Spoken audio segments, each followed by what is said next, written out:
Assalamualaikum warahmatullahi wabarakatuh.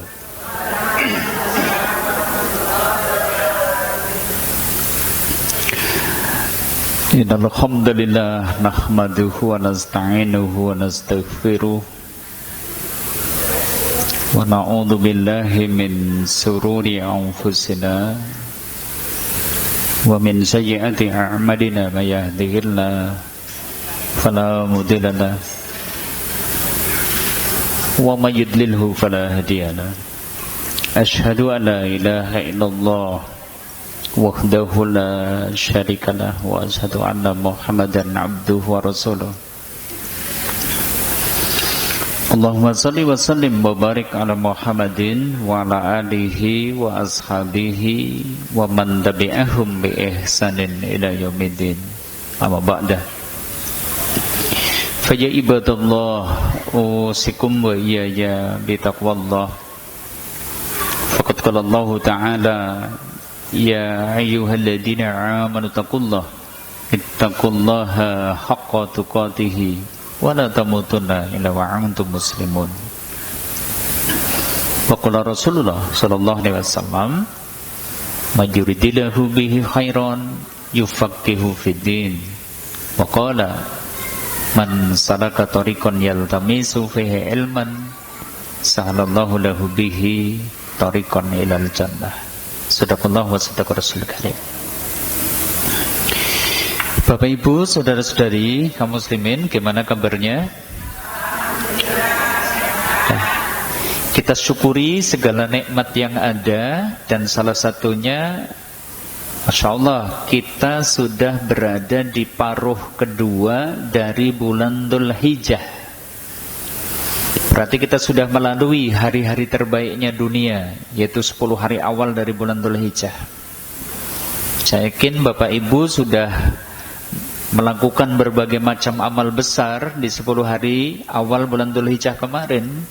Mungkin puasa, menambah sholat sunnah, baca Al-Quran, infak sedekah, termasuk puncaknya kita menunaikan sembelihan kurban. Semoga ibadah kita diterima oleh Allah Ta'ala. Semoga apa yang kita lakukan menjadi pemberat timbangan kebaikan kita kelak di yaumil akhir. Amin ya rabbal alamin. Ya. Baik, salawat serta salam semoga senantiasa tercurah kepada uswah kita, tauladan kita Rasulullah Muhammad sallallahu alaihi wasallam beserta keluarganya, sahabatnya, dan juga orang-orang yang senantiasa istiqomah di dalam dinul Islam ila yaumil qiyamah. Bapak Ibu kaum muslimin, kita masih akan melanjutkan tema besar kajian kita, yaitu memperkenalkan adab-adab Islam. Kita masih membicarakan adab seorang hamba terhadap Allah. Dan ini kayaknya pembahasan yang keempat, ini seri yang keempat ya. Di antara adab seorang hamba terhadap Allah yang keempat adalah bahwa seorang hamba mestinya senantiasa berhusnudzon terhadap Allah. Inilah tema yang akan kita angkat di kesempatan sore hari ini. Husnudzon terhadap Allah. Husnudzon sih apa? Nah ya, nanti berarti nyambung nih. Berarti seorang hamba mestinya gimana? Kagungan panyana ingkang sae dumateng Allah, punya prasangka yang baik terhadap Allah. Jadi husnudzon terhadap Allah maksudnya gimana? Seorang hamba menyadari, meyakini bahwa dalam setiap ketetapan Allah terdapat tujuan, ada hikmah, ada manfaat yang terkandung di dalamnya dari setiap ketetapan-ketetapan Allah. Bisa dipahami? Ya. Ketetapan Allah sih wujudnya apa? Baik ketetapan syariah Ketetapan syariah ya kok Allah dawuhaken dumateng kula panjenengan ibadah salat, puasa, infak, sedekah, haji, umroh, ini itu dawuh-dawuhipun Allah. Kita yakin bahwa setiap perintah Allah pasti mengandung tujuan, mengandung hikmah, mengandung manfaat. Ini namanya husnudzon. Ada juga ketetapan Allah yang sifatnya larangan. Kalau tadi perintah, dawuh-dawuhipun Allah, itu juga ketetapan Allah. Larangan juga seperti itu. Kenapa Allah mengharamkan makan daging babi, ya, makan sesuatu yang membahayakan? Allah juga melarang kita mungkin menggunjing, menghibah, namimah, dan seterusnya. Berbagai macam bentuk larangan. Maka husnudzon kepada Allah, kita yakin bahwa segala yang dilarangnya pasti ada tujuan, ada hikmah, ada manfaat ketika kita meninggalkannya. Termasuk ada ketetapan Allah yang sifatnya qadariyah. Qadariyah contohnya kula panjenengan kok ditetepaken rezekine seret. Bisa enggak berhusnudzon kepada Allah ketika rezeki sempit? Saged napa mboten? Saged mboten? Dagang sedina met wis gawe mbah lapis maning lah, mbah lapis maning. Gawe lapis kawit esuk barang diterna ora payu, jajal. Saged berhusnudzon kalih Allah mboten? Ya mboten ya. Gusti Allah pancen ora adil. Kados niku. Atas niku, oh pancen Gusti Allah ki ora murah rezekine gitu. Atas niku. Nah, di saat diuji dengan ketetapan tadi rezeki sempit, kita masih bisa berprasangka baik napa mboten kalih Gusti Allah. Ini namanya husnudzon. Kita diuji dengan sakit, bisa enggak berprasangka baik kepada Allah? Kita ditimpa musibah, mungkin kehilangan harta, kehilangan nyawa orang yang kita cintai, kita masih bisa berhusnudzon kepada Allah atau tidak? Nah, itu jenenge apa? Husnudzon. Masyaallah. Dan ini penting. Jadi adab seorang hamba terhadap Allah diantaranya, kalau kemarin adab kita mesti bersyukur, adab kita mesti punya rasa takut dan seterusnya. Hari ini adab seorang hamba terhadap Allah, seorang hamba mesti berprasangka baik kepada Allah. Berprasangka baik niku wujude napa? Menyadari, meyakini bahwa dalam setiap ketetapan Allah, baik ketetapan syariah maupun ketetapan qadariyah, ketetapan syariah mau napa? Ada perintah salat, puasa, zakat, haji, umroh dan seterusnya. Itu dawuhipun Allah. Pasti ada hikmahnya, pasti ada tujuannya, pasti ada manfaatnya. Ketetapan Allah syariah di dalam larangan-larangan Allah. Kenapa sih Allah melarang kita makan riba? Kenapa sih Allah melarang kita makan daging babi? Kenapa sih Allah melarang kita, mengharamkan kita minum minuman keras? Kenapa sih Allah Ta'ala kok kemudian melarang kita tadi menggunjing, menuduh? Ya. Pasti di dalamnya ada tujuan, ada hikmah, ada manfaat ketika kita meninggalkannya. Termasuk kita bisa berprasangka baik ketika Allah menetapkan kepada kita ketetapan yang mungkin bagi kita tidak mengenakkan. Kita ditetapkan rezekine sempit. Kita ditetapkan sama Allah jatuh sakit. Kita ditetapkan oleh Allah kehilangan ini, kehilangan itu. Kita menyadari bahwa dalam ketetapan tadi pasti ada tujuan, ada hikmah, ada manfaat. Ini baru orang disebut husnudzon. Husnudzon kepada siapa? Allah. Gampang gak? Kira-kira gampang gak? Berhusnudzon kepada Allah mudah atau tidak? Pripun? Pripun? Angel. Angel? Angel. Karena kadang kita sukanya protes. Ya. Ketika sergap ngajine, ketika malam hari wis direwangi tahajud, ndonga kayane jan, ora tau pedhot nggone nyuwun karo Gusti Allah. Ning kok rezekine seret, bisnis tidak lancar, dagang kok tidak laku. Gimana prasangka kita? kurang apa nyong, gitu ya, muncul kalimat kayak gitu ya. Gimana kalimatnya? Kurang apa nyong, ujarku ngaji wis saben Kemis, saben wengi tahajud, Senin Kemis ora tahu puasa. Deng kaya kiye bae gitu. Oh pancen Gusti Allah mblenjani janji. Oh pancen Gusti Allah ora adil. Apa jebul ora nana ya Gusti Allah. Nah, ini namanya suudzon. Lawan dari husnudzon. Orang yang husnudzon begitu diuji dengan berbagai macam kesulitan, dia masih bisa berprasangka baik. Makanya ketika ada seorang hamba tidak mampu berhusnudzon kepada Allah, mesti uripe gundah, resah, gelisah. Makanya penting nih bagi kita untuk memiliki prasangka baik kepada Allah. Men gesange kepripun? Men gesange pripun?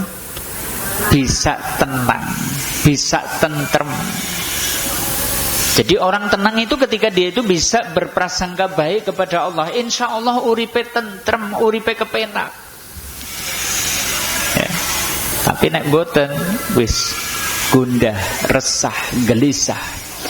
Andai dia kehilangan, kalau tidak bisa berhusnudzon kepada Allah, setiap dia menghadapi kehilangan akan menjadi sebab sedih yang berkepanjangan. Dan ini bukan karakter orang beriman.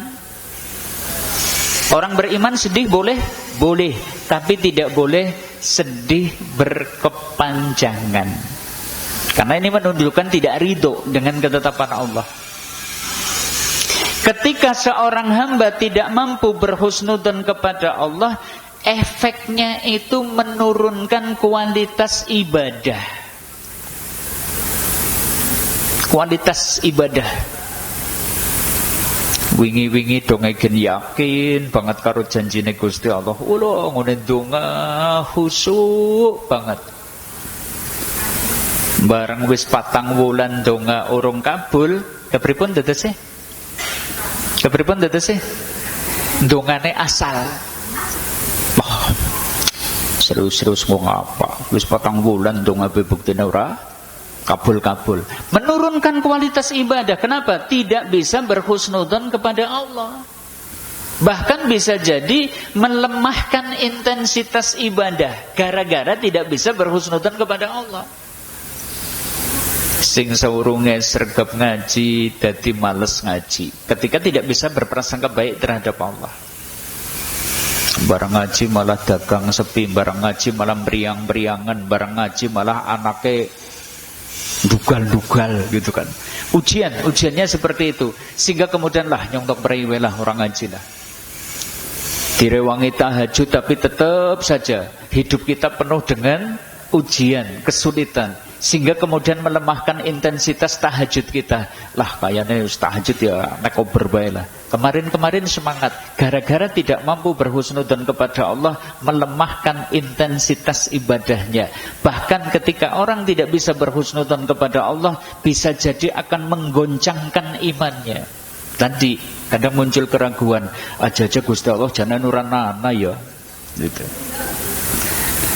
Aja Gusti Allah jebul tidak ala kulli syai'in qadir, terhadap segala sesuatu ternyata tidak kuasa. Ternyata jangan-jangan Allah itu lemah, jangan-jangan Allah itu enggak mampu mengabulkan keinginan-keinginan kita. Bahkan bisa jadi membatalkan iman kita. Tadi tidak percaya lagi dengan keberadaan Allah. Ternyata berawal dari apa? Tidak mampu husnudzon. Saged dipahami mboten? Ini pentingnya punya prasangka baik terhadap Allah. Nek diwalik, husnudzon melahirkan tegar dalam taat meski lekat dengan cobaan. Nah ini kenapa? Karena orang bisa husnudzon kepada Allah. Mungkin pernah saya ceritakan ini.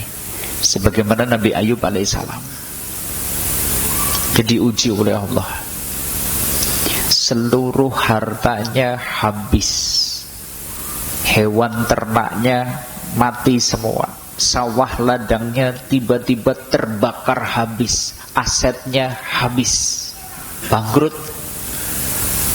Masih diuji lagi, keluarga anak keturunannya itu kemudian dalam waktu sekejap kena bencana dan kemudian menyebabkan meninggal semuanya, kehilangan keluarga.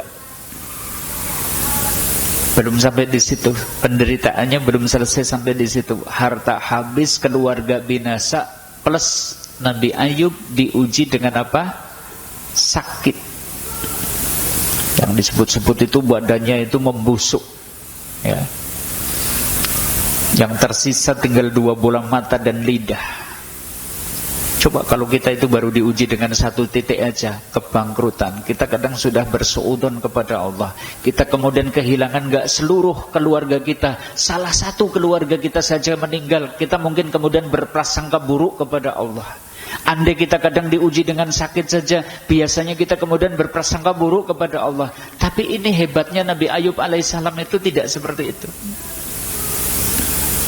Ketika dia ditimpa kebangkrutan, hartanya habis, dia kemudian tersadar, dulu saya lahir gak bawa apa-apa. Kalau hari ini saya kok kemudian kehilangan semua harta saya, ya memang dulu saya juga gak punya apa-apa. Tenang hatinya.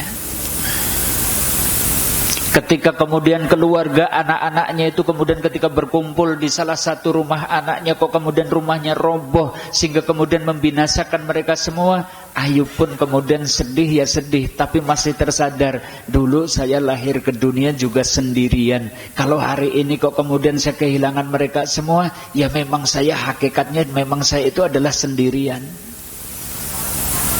Termasuk ketika diuji dengan sakit, tidak membuat Nabi Ayub berprasangka buruk kepada Allah. Lidahnya masih senantiasa berzikir dan bersyukur kepada Allah. Masya Allah. Kenapa Nabi Ayub bisa seperti itu? Karena beliau bisa berhusnudzon kepada Allah. Kira-kira kita bisa nggak yang seperti itu? Gitu kan? Ya. Sakit buatan prasangka baik terhadap Allah. Nah, dari situ Bapak Ibu kaum muslimin arsyadakumullah, yuk kita coba bahas bagaimana sih cara memunculkan husnudzon terhadap Allah, biar kita itu bisa berprasangka baik terhadap Allah. Itu caranya gimana ini? Bapak Ibu, saudara-saudari kaum muslimin yang semoga senantiasa dirahmati dan diberkahi oleh Allah Ta'ala, husnudzon ini harus diusahakan. Jadi bukan pasrah kemudian kita tidak berusaha. Untuk bisa husnudzon ada caranya, tipsnya. Di antaranya 1, supaya kita bisa husnudzon kepada Allah, senantiasa mengingat dan meyakini bahwa Allah itu Raufur Rahim. Apa? Raufur Rahim siapa? Sangat welas asih. Innallaha binnasi la raufur rahim. Sak temene Allah terhadap manusia la raufun, benar-benar maha penyayang. Ya. Raufur rahim, yang penyayang dari segala yang penyayang. Masya Allah. Terhadap manusia seperti itu. Ini kalau disebutkan di dalam surat Al-Baqarah ayat 143. Innallaha binnasi la raufur rahim. Sesungguhnya Allah terhadap manusia itu amat welas asih. Amat welas asih. Nanti kita coba rasakan. Ini. Kita coba tengok dalilnya dulu. Juga Allah Ta'ala itu sudah memaklumatkan, ya ibadi ini haramtu dzulma ala nafsi. Ya.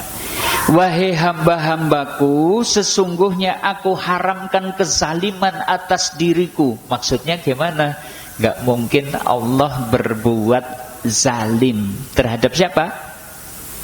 Terhadap siapa? Hamba-hambanya. Kalau tadi kita ketika doa kita nggak terkabul kan, kita kadang sudah berprasangka buruk kepada Allah. Gusti Allah dolim. Apa sih yang wis donga pitung dina buktine ora kabul-kabul. Nah, padahal Allah Ta'ala sudah menetapkan, ya ibadi, wahai hamba-hambaku, ini haram tudul ma'ala nafsi, sesungguhnya aku haramkan kezaliman atas diriku. Jadi nggak mungkin Allah berbuat zalim, sehingga nggak mungkin Allah belenjani janji. Kalau janji Allah, ud'uni astajib lakum, berdoalah kepadaku niscaya akan aku kabulkan. Ya inilah janji Allah. Allah tidak mungkin berjanji. Wa ja'altuhu bainakum muharraman fala tadzalamu, maka aku jadikan kezaliman itu haram atas kalian, maka janganlah kalian saling menzalimi. Tapi kita garis bawahi poin yang ini. Ya ibadi, ini haram tudul ma'ala nafsi. Jadi Allah itu welas asih kepada hambanya, dan Allah tidak mungkin berbuat zalim kepada hamba-hambanya. Ini harus senantiasa diingat ya.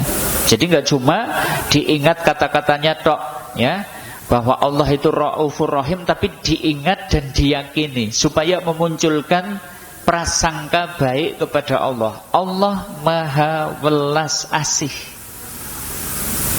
sehingga segala ketetapannya adalah wujud rahmat kepada hambanya. Saya ulangi. Tadi ya, Allah kagungan sifat apa? Raufur Rahim, welas asih kepada hamba-hambanya. Sehingga segala ketetapan Allah sebenarnya wujud rahmat, kasih sayang, welas asih Allah kepada hambanya.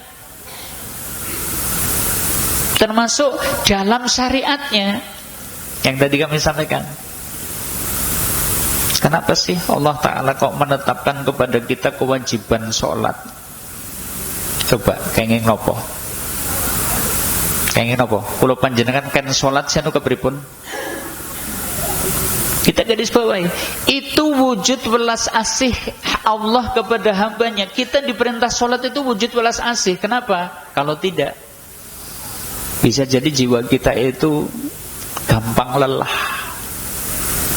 Sering kami sampaikan, sholat itu istirahatnya jiwa dan raga. Jadi orang beriman ngasone dengan apa? Sholat. Jadi orang beriman itu disuruh istirahat, itu istirahatnya itu dengan sholat. Jiwa raganya itu istirahat. Dan Allah tahu sehari itu butuh istirahat 5 kali. Subuh, duhur, asar, maghrib, isya. Sehingga jiwanya sehat, badannya sehat. Ning kok pada stres bae sing salat se Ustaz. Nah, sebab wayahe salat jenengan tesih mikir dunia. Dadine ora ngaso. Nggih napa mboten? Allahu Akbar, mestinya begitu takbir Allahu Akbar tidak ada yang dipikir kecuali kebesaran Allah. Allahu Akbar, kompore urung dipateni, kelingan kompor. Allahu Akbar, ki putune ana sing ngindang-indangi apa ora ya, mbok maring pinggir kali blimbing. Salat kelingan kompor, salat kelingan putu, salat kelingan sawah, salat kelingan dagangan, salat kelingan pegawean. Sing kudune nggo ngaso, sing kudune nggo ngaso ora sidang ngaso, sehingga kemudian jere salat nggo ngaso ning kok stres bae karena salat kita tidak berkualitas. Sebenarnya kalau kita ngikutin aturannya Allah ya sudah, wayahe salat nggo ngaso wis istirahat. Sing lagi kesel gebrek bae mungkin nyambut gawe leren. Sing pikirane lagi kenceng sepaneng mikir macam-macam leren. Jiwa ini jadi tenang dengannya. Maka sebenarnya Allah perintahkan kita menunaikan sholat itu wujud rahmat Allah kepada kita, kasih sayang Allah kepada kita. Kenapa sih Allah Ta'ala kok perintahkan kita untuk puasa Ramadan ya, setahun setidaknya 1 bulan kita berpuasa. Itu juga saatnya istirahat organ tubuh kita. organ tubuh. Sering kan saya ceritakan, arep etung-etungan lambung. Ngertos lambung? Lambung sih nopo? Lambung sih nopo? Ya wis weteng gitu kan. Weteng, jerone weteng niku namanya lambung. Jajal nek digalih. Nek sedina jenengan dahar 1/4 kilogram beras, jajal wis pirang kintal belas beras sing pun mlebu teng lambunge kula panjenengan. Ya wis ora usah seumur hidup, nek seumur hidup ngetunge kaken kangelen. Setahun wae 360 dina ping 1/4 berarti wis 90 kilo. 90 kilo beras loh, sudah masuk ke perut kita loh. Kangkunge pirang unting. Jajal nek seminggu kok kangkunge kok 2 unting sing jenengan dahar, berarti 52 minggu setahun itu berarti 100 unting kangkung sudah masuk ke perut kita. Belum lagi ayam lehore pirang gluntung, weduse memperen yang mlebu, sapine yang mlebu. Coba bayangkan. Kok enggane orang kon ngaso. Kinten-kinten kepripun? Enggane lambung itu kantong karet buatan manusia. Enggane lambung itu kok kantong karet. Loh kayane wis jebol. Enggane ora jebol ya kayane wis melar gitu kan. Tapi karena ini buatan Allah, makanya Allah sisipkan. Oh bulan Ramadan nggo ngaso. Awan sing biasane pangan baik kon leren ngene dahar supaya kemudian ada keseimbangan. Jadi dalam ketetapan Allah itu ada rahmat kasih sayang kepada hambanya. Kenapa kita disuruh infak? Kenapa kita disuruh sedekah? Kenapa kita disuruh mengeluarkan zakat? Ada hikmahnya. Jiwa ini kan sebenarnya bahil. Jiwa semua manusia sing jenenge menungsan niku paling eman nek urusan banda. Saya tanya, bahil niku anu kepenak napa mboten jane? Dadi wong bahil. Bahil ngertos bahil napa mboten? Bahil ben pelit, alias medit, cures, kucur, medidil, gitu kan? Orang punya karakter cures, medidil, kucur itu enak enggak sih sebenarnya? Enggak, jane enggak. Orang kalau bahil itu sebenarnya hidupnya susah, gitu kan? Nah, Allah itu kemudian menetapkan kewajiban kita zakat, latihan ngilangi sifat kikir bahil yang ada di dalam diri kita. Wong nek pelit itu kadang untuk dirinya saja pelit kok. Enggak usah ke orang lain. Gua awake dhewek bae kepriwe? Pelit. Kena duwe duit kayak gue ketayang mangan enak ya digawe rekasa, mangane sanane bae. Padahal jane yo teyang tuku mangan enak ning rekasa. Kenapa? Pelit. Nggo dhewek bae maneman. Apa maning nggo wong liya. Ada enggak model kayak gitu? Ada enggak? Ada. Gitu. Wong gua wae dhewek bae pelit apa maning nggo wong liya. Ora kepenak, maka dilatih. Setiap harta kita sampai nisab bertahan 1 haul, keluarkan 2,5%-nya, latihan. Makanya disebutkan zakat itu akan mensucikan dan membersihkan kamu, termasuk mensucikan jiwa ini dari penyakit bahil. Orang kalau mau berbagi dan seterusnya, itu biasanya menghilangkan sifat dengki kepada orang lain. Orang kalau kemudian dia itu dermawan, itu akan sedikit sifat irinya kepada orang lain. Dibersihkan hatinya dengan infak, sedekah, zakat. Oh berarti jane ketetapan Allah itu ada rahmat di dalamnya.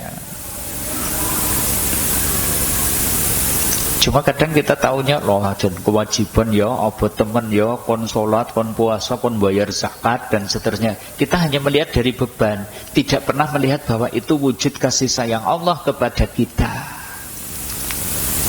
Termasuk Dia Allah tarbiyah hambanya dengan karunia, dengan hukumannya. Musibah contohnya. Sebenarnya kita sedang ditarbiyah oleh Allah. Tarbiyah sih apa ya?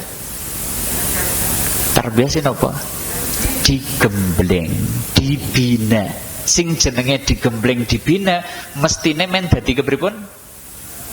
Supaya menjadi lebih baik, supaya menjadi lebih kuat, supaya menjadi lebih bahagia. Jadi kita itu dibina oleh Allah itu dengan apa? Kesulitan, penderitaan, ujian, musibah, men nopo, men kuat supaya kita jadi baik. Jajal. Kalau kita itu rezekine omber terus, golek duit gampang terus, usahane sukses terus, kinten-kinten efeknya apa? Sombong. Betul, biasanya efeknya apa? Sombong bin kemplitak alias gemagus. Rasane teyeng dewek. Gini apa betul? Nah, makanya ditarbiyah sama Allah, ditarbiyah apa? Kadang rezekinya seret, kadang dagang ora payu, kadang usaha ternyata bangkrut, kadang kita itu diuji ini, diuji itu, dan seterusnya, supaya kita tersadar bahwa segala yang kita capai semua adalah karunia dari Allah, supaya tidak ada kesombongan. Coba kalau kita tuh kok urip kepenak terus, tadi kayaknya efeknya malah sombong, ora tahu gelem syukur. Tapi dengan kita itu diuji dengan kesulitan, jadi ngerasakan, alah jebol oleh duit 1.000 sedina ya jane ya begja banget ya, gewingi jen ora sepeser-peserak. Tiwas mangkat mang pasar niater dodol wis modal bensin seliter, jan sedina met ning nggone dagangan ora payu. Kita kemudian tersadar, oh berarti oleh duit 1.000 jane nikmat. Jadi baik, kita jadi baik. Jadi kita diuji oleh Allah, itu bentuk tarbiyah Allah kepada hambanya. Kadang dihukum dengan kesulitan-kesulitan, kadang dikasih karunia.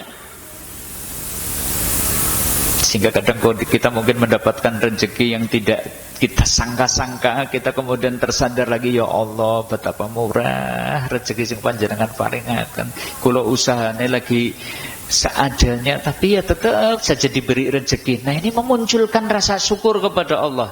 Jadi baik ketetapan syariah maupun ketetapan qadariyah, sebenarnya itu wujud kasih sayang Allah kepada hambanya agar hamba menjadi baik dan bahagia.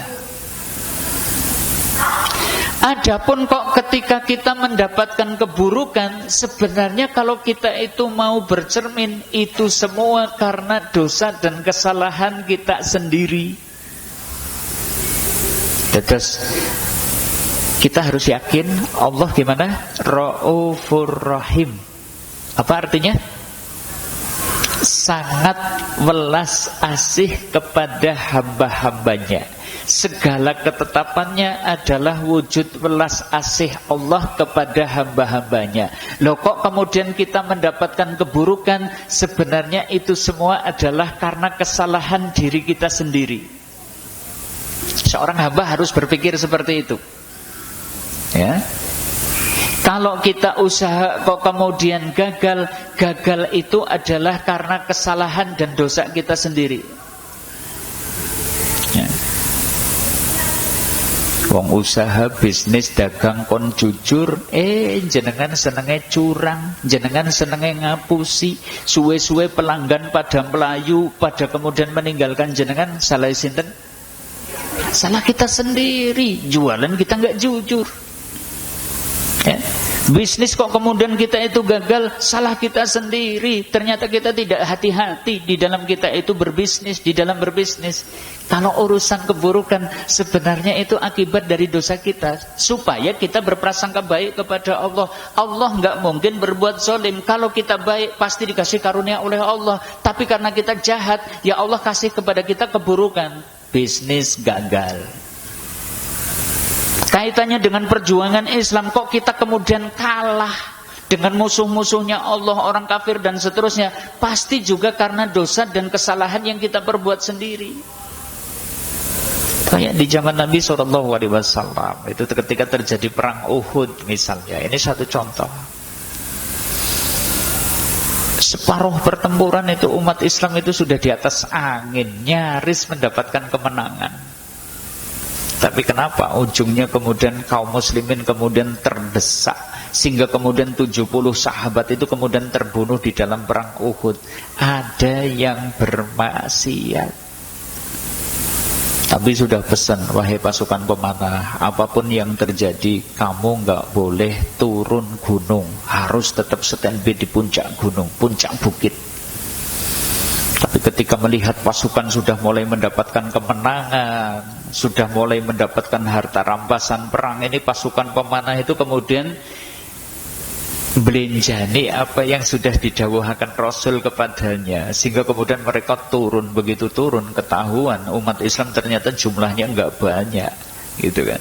Sehingga kemudian pasukan Quraisy, kafir Quraisy itu kemudian membokong, memutar arah, kemudian membokong dari belakang. Umat Islam terdesak, Nabi SAW hampir terbunuh. Kita kalah karena kesalahan kita, bukan karena Allah zalim kepada kita. Kita kok kecelakaan, mendapatkan kecelakaan karena dosa dan kesalahan kita.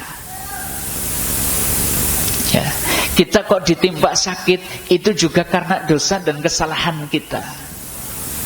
Ya. Masih ingat kan bahwa ternyata di antara efek dari dosa itu apa? Dosa itu melemahkan badan. Kata Nabi, tidaklah orang kaki kesandung, otot terkilir, kulit lecet, illa bidambin, kecuali itu adalah karena dosa. Jadi jenengan melampah kok jempole kesandung, anu kepripun? Dosa. Jenengan kok gurun junjung kresek 5 kilo kok dadakan kecetit, niku anu gara-gara nopo? Dosa. Jenengan melampah kok nyenggol tembok dadakan kulit templeceh, niku anu gara-gara nopo? Dosa. Kata Nabi seperti itu.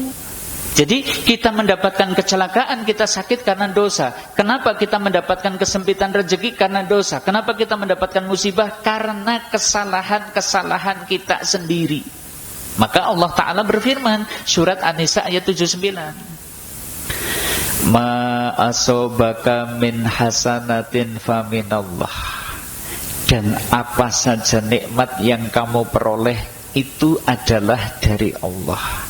Wa ma asobaka min sayyi'atin famin nafsik. Dan apa saja bencana yang menimpamu, maka itu dari kesalahan diri kamu sendiri. Allah niku mboten tontim. Kenapa kok kita mendapatkan keburukan tadi, kegagalan, kekalahan, kecelakaan, sakit, kesempitan, musibah, bencana? Anu saleh sinten? Kita sendiri. Oh, kayak kon jemblungan longsor, loh jan Gusti Allah ora adil banget. Jangan-jangan ada sebabnya. Kita banyak bermaksiat kepada Allah, perzinaan merajalela, jemblung, longsor.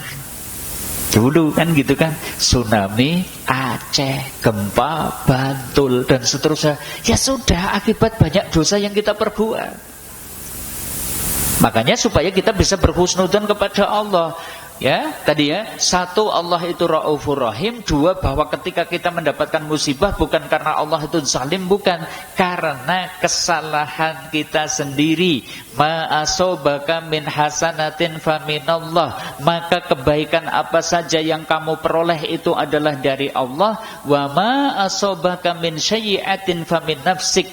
Sedangkan ketika engkau mendapatkan keburukan, itu adalah karena kesalahan diri kamu sendiri. Fa arsalnaka linnasi rasula wa kafa billahi syahida. Nah, dari situ kenapa kita kok mendapatkan musibah? Karena perintah diabaikan, karena larangan diterjang. Jadi kita berprasangka baik, memunculkan prasangka baik seperti itu. Bisa dipahami? Kepripun carane supados saged kagungan prasangka sae dumateng Allah? Carane pripun? 1, yakin bahwa Allah Raufur Rahim. Maka segala ketetapan Allah sebenarnya wujud kasih sayang Allah kepada kita. 2, bagaimana memunculkan rasa husnudzon kepada Allah ketika kita mendapatkan keburukan? Tidak lain itu adalah akibat dosa dan kesalahan kita sendiri. Bukan karena Allah zalim, bukan karena Allah tidak adil, bukan karena Allah tidak mampu mengabulkan doa-doa kita, tapi karena kesalahan kita. Nah, dari situ yuk coba kita rinci. Kapan sih harus memunculkan husnudzon? Ini kapan kita itu harus memunculkan husnudzon dumateng Allah, prasangka baik kepada Allah. 1, kita butuh memunculkan prasangka baik kepada Allah ketika kita mendapatkan ujian dan kesulitan hidup. Harus segera dimunculkan. Kalau tidak, grogoti iman. Iman bergoncang. Bisa jadi kemudian kita di intensitas ibadah menurun, kualitas ibadah menurun, iman bisa bergoncang. Bahkan mungkin iman bisa lepas dari diri kita ketika kita tidak mampu berprasangka baik kepada Allah ketika ujian dan kesulitan menimpa. Lah caranya kepripun? Caranya supaya ketika dapat ujian dan kesulitan itu bisa berprasangka baik kepada Allah, itu caranya gimana? Kinten-kinten berapa? Coba nek jenengan blek kangge musibah men tetep kagungan prasangka saya dumateng Allah kapripun caranya? Satu, menyadari bahwa bencana adalah tanda cinta Allah. Ini satu. Susah, agak susah ini. Tapi kata Nabi seperti itu. Innallaha idza ahabba qauman ibtalahum. Sesungguhnya Allah ketika mencintai suatu kaum, Allah akan mengujinya, menimpakan bencana kepadanya. Cinta justru kemudian ditimpakan bencana. Logis mboten? Wong cinta malah ditimpakan bencana. Logis mboten? Orang masuk akal banget ya rasanya ya. Tapi ya contohnya seperti ini. Mungkin pernah saya contohkan. Ibarat seekor kuda yang mau nyasar ke jalan, dicambuk sama yang jokinya atau pak kusirnya. Dicambuk sakit enggak? Dicambuk sakit enggak? Sakit. Tapi Pak Kusir kenapa menyambuknya? Kok dicambuk? Anu karepe kepripun? Men belok ora kesasar ke jurang yang mungkin akan membinasakannya. Oh, berarti Pak Kusir itu ngone mecut jaran atau kuda itu tadi bukan karena Pak Kusir itu berbuat aniaya zalim niku mboten, bahkan karena saking cintanya supaya tidak terperosok ke jurang sehingga kemudian dicambuk supaya belok. Allah seperti itu, kadang menimpakan kepada kita kesulitan, kadang menimpakan kepada kita musibah, kadang menimpakan kepada kita bencana. Angan-angan ternyata tidak tergapai. Apa yang sudah kita rencanakan ternyata kita tidak bisa menggapainya. Ternyata karena Allah tahu jika keinginan-keinginan kita terpenuhi, ternyata kita akan menyimpang, melenceng, sehingga kemudian kita diuji dengan sakit, diuji dengan sempit rezeki, supaya kembali kepada jalan yang benar. Nah, ini butuh dimunculkan. Ketika kita dapat musibah, munculkan. Bencana adalah tanda cinta Allah. Berarti kita begitu blek dapat musibah, oh berarti nyong lagi ditresnani karo Gusti Allah. Bisa nggak memunculkan perasaan seperti itu? Sakit, insya Allah kita coba.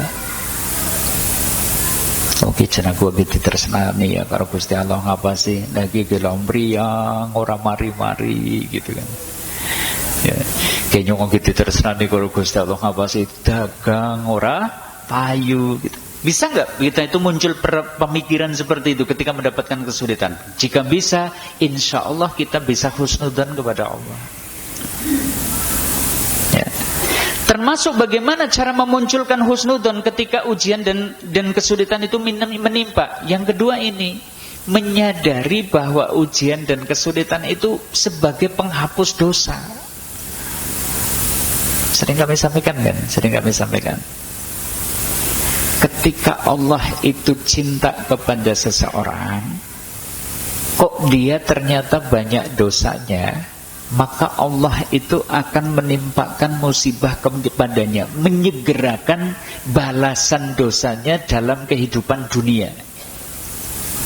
Niku nek tiyang sing ditresnani dening Allah, sering saya sampaikan, ya.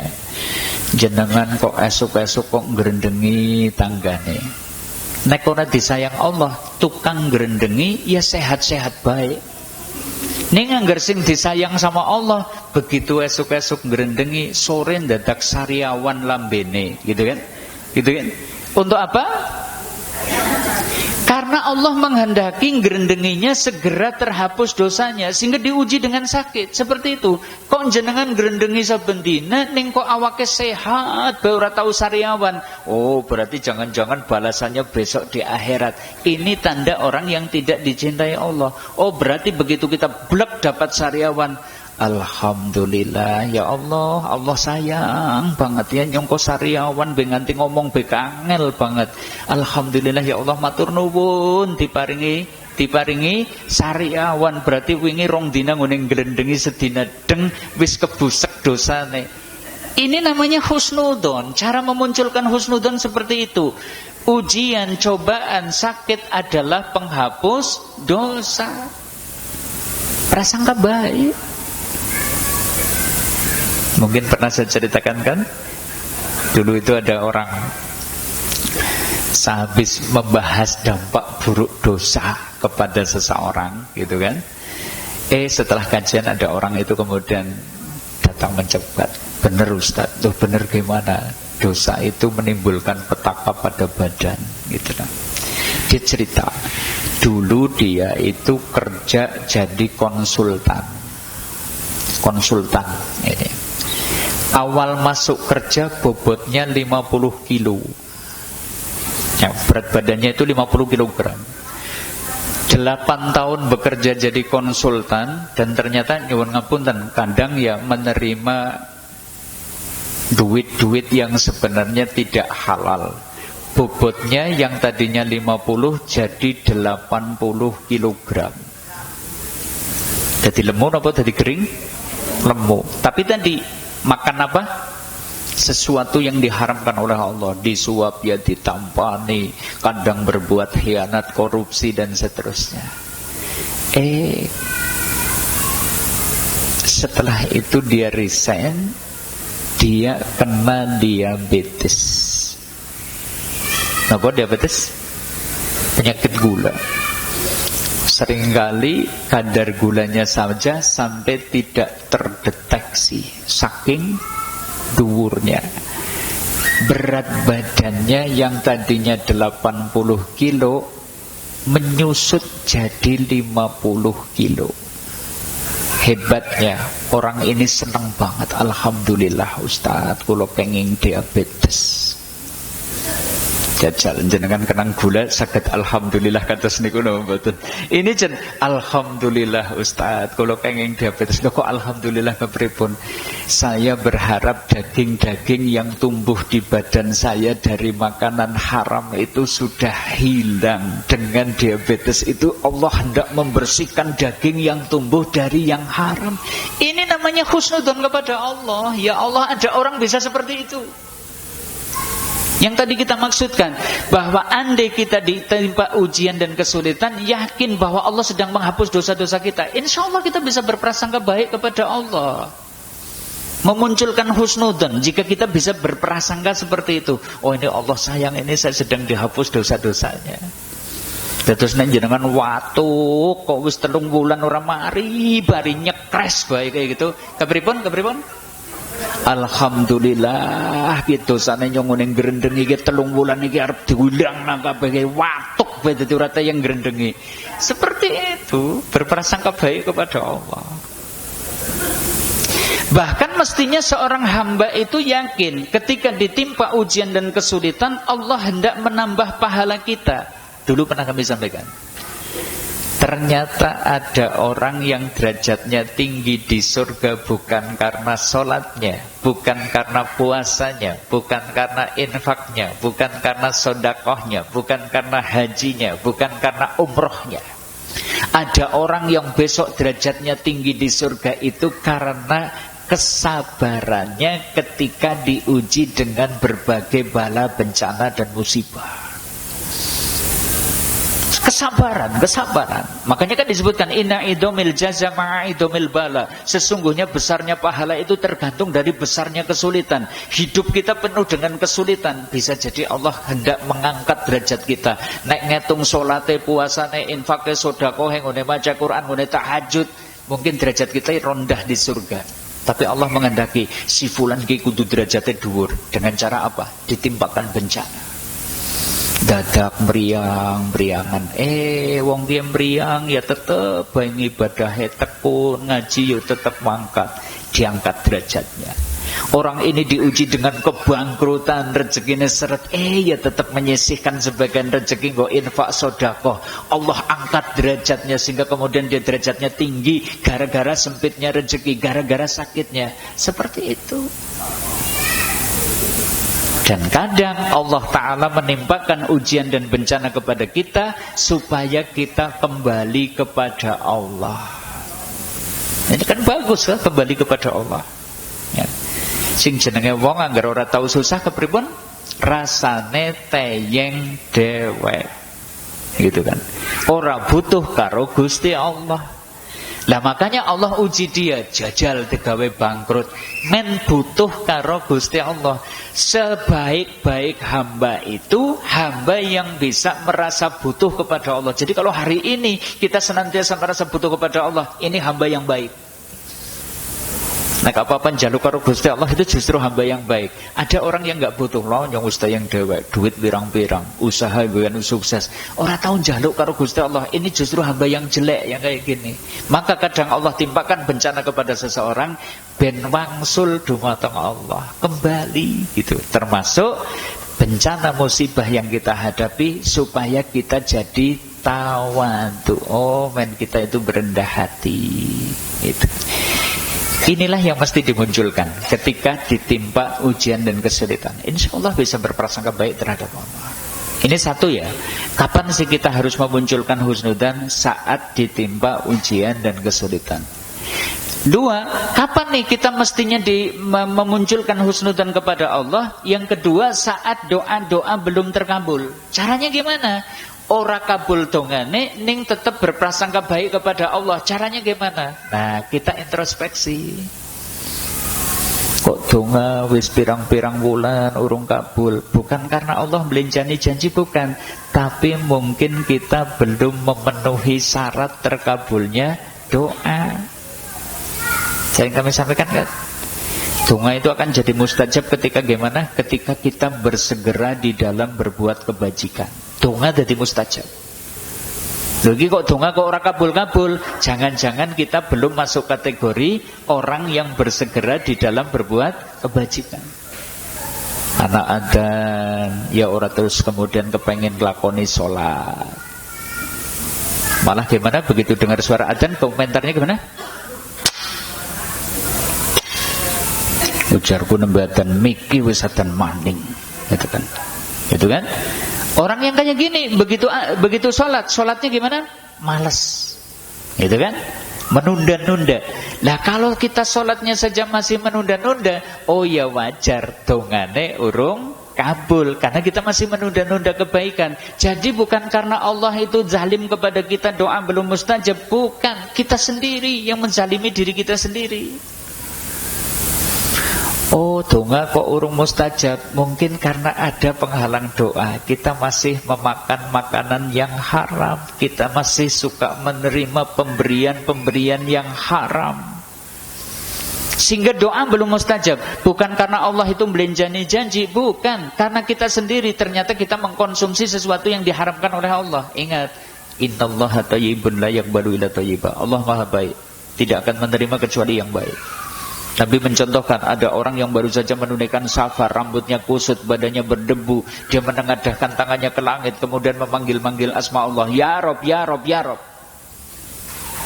Mestinya orang ini doanya mustajab. Dia musafir, rambutnya kusut, badannya berdebu, dia menengadahkan tangan. Allah malu kalau ada seorang hamba menengadahkan tangan kok tidak diberi apa yang diminta. Dia mengulang-ulang asma Allah, ya Rob, ya Rob, ya Rob. Tapi wa mat'amuhu haramun, makanannya haram. Wa masrobuhu haramun, minumannya haram. Wa malbasuhu haramun, pakaian yang dipakai dibeli dari harta yang haram. Wa hudiya bil haram, bahkan nutrisi yang mengalir di tubuh orang itu juga dari yang haram. Fa aina yustajabu lidzalik, bagaimana mungkin doanya akan dikabulkan? Oh, dongane orang kabul bukan karena Allah melenjani janji, tapi karena kita sendiri yang ternyata belum bisa meninggalkan yang haram. Gitu. Ini memunculkan prasangka baik kepada Allah. Bagaimana kita memunculkan prasangka baik kepada Allah saat doa belum terkabul? Nah, di antaranya yang ketiga ini, jangan-jangan jane wis kabul ning dalam bentuk yang berbeda dari yang kita minta. Sering saya sampaikan toh. Dongane njaluk napa? Dongane njaluk napa misalnya? Sepeda motor ya, njaluk sepeda motor ya. Ya Allah, kula kepengen Vario ya Allah, Vario ya Allah, gitu ya. Kepengen apa? Vario. Wis 4 wulan donga Vario ora kabul. Kita kemudian berprasangka buruk, lah Gusti Allah pancen blenjane janji lah ora adil. Ternyata dikabulkan dalam bentuk beda. Yaitu apa? Kita dijauhkan dari keburukan yang mestinya menimpa kita. Andai nggak doa minta Vario, mestinya mungkin kita itu kecelakaan apes harus mengeluarkan biaya puluhan juta. Tapi karena kita minta Vario dan seterusnya, Varionya nggak dikabulkan, tapi kita dijauhkan dari keburukan. Ini akan memunculkan prasangka baik kepada Allah. Termasuk angger donga ora kabul-kabul kepripun sih men ora berprasangka buruk kepada Allah. Ingat, bisa jadi doa kita dijadikan tabungan akhirat. Tapi ora kabul-kabul ya sabar yu. Jangan-jangan jenengan niku dongane dadi ganjaran nang akhirat. Hari ini mungkin kita rasane grundel, Gusti Allah ora adil. Besok kita akan terkaget-kaget. Ya Rob niki si ganjaran opo kula dereng nate ngamal gedene kados niki kok kula pikantuk ganjaran gede temen gitu kan. Ternyata kemudian mendapatkan jawaban, iki donga-dongane sampean. Sing nang dunya bola-bali donga ora kabul dijadikan simpanan pahala di akhirat. Kalau seorang hamba bisa menyadari ini semua, insya Allah saat doa belum terkabul bisa berprasangka baik kepada Allah. Bisa dipahami? Bisa dipahami? Yang ketiga nih, kapan sih kita harus memunculkan husnudzon? Ini nih, saat melihat nikmat dunia kok Allah berikan kepada orang zalim atau orang kafir. Kita tuh kadang jadi prasangka buruk kepada Allah. Kae jen sing ora tau salat malah uripe kepenak, awake sehat, rezekine mangler, karire jangan terus menanjak gitu kan. Kebetulan kita kondisinya kebalik, sregep ngaji, sregep tahajud, sregep ngibadah, ning malah uripe susah. Jadinya kadang kita berprasangka buruk kepada Allah. Ya. Ini orang zalim, orang kafir, ekonominya mapan, badannya sehat, usahanya maju, beri kehidupannya lebih. Gimana nih cara memunculkan husnudzon kepada Allah? Caranya gimana? Allah Ta'ala berfirman, la yahurannaka taqallubul ladina kafaru fil bilad. Janganlah sekali-kali kamu terpedaya oleh kebebasan orang-orang kafir bergerak di dalam negeri mereka, yakni kelancaran, kemajuan dalam perdagangan dan perusahaan mereka. Orang sagumun. Kenapa? Bagi Allah itu semua mata qalilun. Itu hanyalah kesenangan sedikit, kesenangan sementara. Summa ma'wahum jahannam. Kemudian tempat tinggal mereka itu adalah jahannam. Wa bi'sal mihad. Dan yang namanya jahannam itu tempat yang paling buruk. Maksudnya gimana? Gak usah berprasangka buruk kepada Allah ketika ada orang yang mungkin dia itu gak mau ibadah kok uripe penuh dengan nikmat. Gak usah berprasangka buruk. Lah berarti Gusti Allah ora adil, nyong sing sregep ngibadah malah rekasa kayak sing ora tau ngibadah malah uripe kepenak. Enggak. Yang dikasih kepada mereka hanyalah apa? Mataun qalilun, kesenangan sedikit. Kita kok sregep ngibadah uripe susah, akan dikasih apa? Dikasih apa? Kebahagiaan yang langgeng. Di mana? Di mana? Di akhirat. Pilih mana? Kesenangan sedikit atau kesenangan yang abadi? Pilih mana? Ya nak bisa loro-lorone Ustaz lah. Ya nang dunia kepenak, nang akhirat kepenak. Ya harapannya seperti itu. Tapi andai kata ternyata tidak, berarti kita harus berprasangka baik kepada Allah. Oh mungkin saya tidak dapat bagian dunia, tapi disempurnakan kebahagiaannya di akhirat. Oh wong kae sing ora gelem ngibadah, mungkin dicukupi nang duniane, ning ngemben sengsara nang akhirate. Kita bisa berprasangka baik terhadap Allah. Nah, inilah Bapak Ibu, saudara-saudari kaum muslimin arsyadakumullah, bahwa ketika seorang hamba itu bisa berprasangka baik kepada Allah, insya Allah orang yang seperti itu akan tenang dalam ketaatan apapun kondisi kehidupan yang dialami. Rezekinya seret, ya tetap ngibadah. Omber, ya tetap ngibadah. Hatinya akan tenang dan tentram, tidak ada kegundahan, tidak ada kegelisahan. Orang yang bisa berprasangka baik kepada Allah, insya Allah ibadahnya istiqomah, tegar di atas ujian dan cobaan, terus berjuang dan beramal. Ini efeknya kalau orang bisa berprasangka baik kepada Allah. Nah, dari situ Bapak Ibu kaum muslimin rahimakumullah, sebentar lagi kita akan meninggalkan tahun 1443 Hijriah. Kayaknya kalau kepengen tahun baru nanti kita hidupnya lebih tenang, lebih tentrem, yuk sinau berprasangka baik kepada Allah. Siap? Pokoknya apapun kondisi yang sedang kita rasakan, kita harus punya prasangka baik terhadap Allah. Insya Allah tentrem. Insya Allah kita akan bisa istiqomah. Insya Allah kita itu akan tenang. Insya Allah kita itu akan tegar. Modalnya tadi, cara memunculkannya gimana? Yakin bahwa Allah itu maha welas asih. Yakin jika kita mendapatkan kesulitan, keburukan itu adalah karena kekurangan dan dosa-dosa kita, gitu kan? Insya Allah kita bisa berprasangka baik kepada Allah. Ini ya kaum muslimin rahimakumullah yang kita kaji di sore hari ini. Demikian dari kami, semoga bermanfaat. Ada benarnya dari Allah, ada salahnya dari diri kami pribadi. Monggo kita pungkasi kanti doa kafaratul majlis.